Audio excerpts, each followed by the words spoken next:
Welcome to Hilti PROFIS Engineering Suite's Account Tool tutorial. It will just take a moment to walk through the setup process and user management features.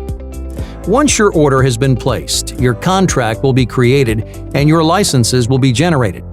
You'll then receive an email asking you to set up your users and their privileges. First, use the link in your email to log in to the Hilti account tool with your Hilti username and password.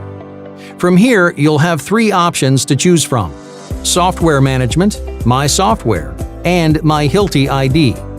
From the My Hilti ID screen, you can edit your login details like your Hilti username and password.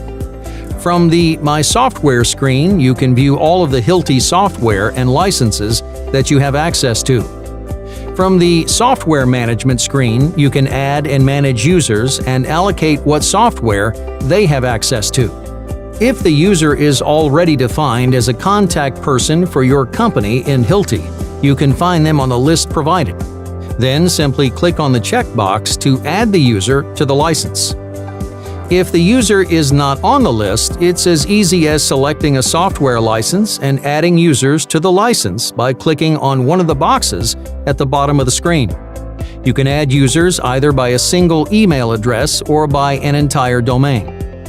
After you've added a user, you can assign or unassign a license to them by clicking on the box for whichever software you'd like them to have access to. Remember to save the changes you want to make to the software license with the Save button. Once you've assigned or unassigned a license to a user, they'll receive an email notification. From this screen, click on the link to continue to PROFIS Engineering. The new user must now use their Hilti online credentials, email address, and password to log in. After logging in, the user can start working with the software. Note, if the user does not have personal Hilti online credentials yet, he or she must register first. Before continuing, you'll need to accept the End User Agreement and data privacy documents. Welcome to PROFIS Engineering Suite. Now you can enjoy the many features of your software. Thanks for watching. We hope you found this tutorial helpful. For more information, please visit hilti.co.uk/PROFIS Engineering.